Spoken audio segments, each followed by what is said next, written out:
Was it a push that made him fall? Did someone knock him down? No, it wasn't like that. The truth is far more heartbreaking. What really happened to Ace Frehley, the legendary Kiss guitarist, has left fans and fellow musicians in shock as the world mourns the loss of a true rock icon. The sudden passing of Ace Frehley at 73 sent ripples through the music world.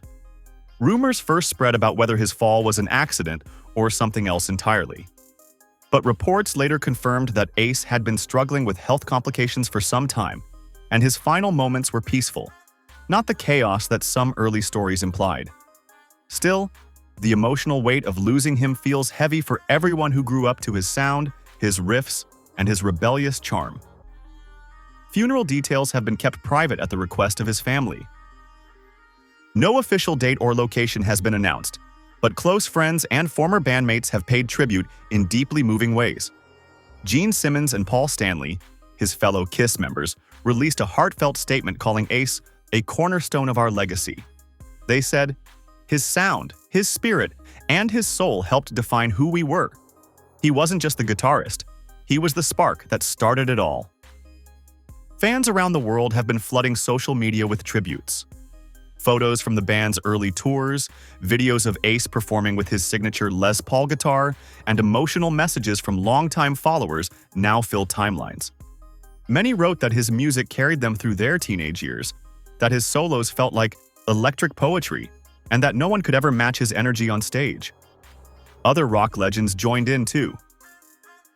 Alice Cooper, Ozzy Osbourne, and Slash from Guns N' Roses all shared emotional words, each highlighting how Ace's fearless creativity shaped modern rock.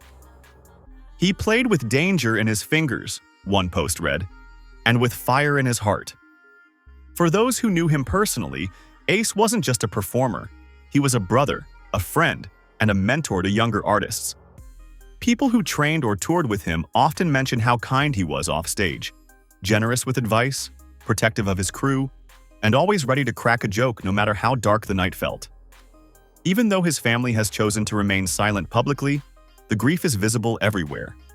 Friends close to them say they are devastated, choosing to grieve in private. For them, this isn't just the end of a musical era. It's the loss of a man who loved deeply, laughed loudly, and lived unapologetically. Across cities, fans have been gathering at places that hold memories of him. Old concert venues, bars where he once played, and even outside record stores that first sold his albums. Candles, posters, and handwritten letters now mark these spaces as makeshift memorials. Many fans stand quietly, listening to New York Groove or Shock Me, whispering along to lyrics that defined their youth.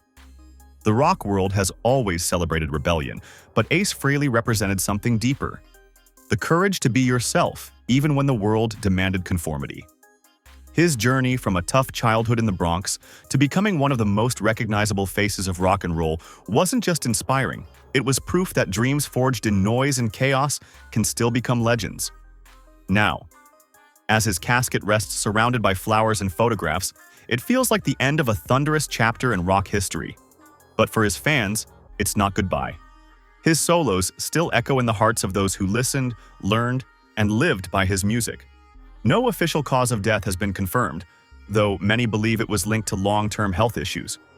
Regardless of the reason, what remains is the legacy, the sound, the swagger, and the spark that no one can replace. As tributes continue to pour in, one truth becomes clear. Ace Frehley may be gone, but his spirit will never fade.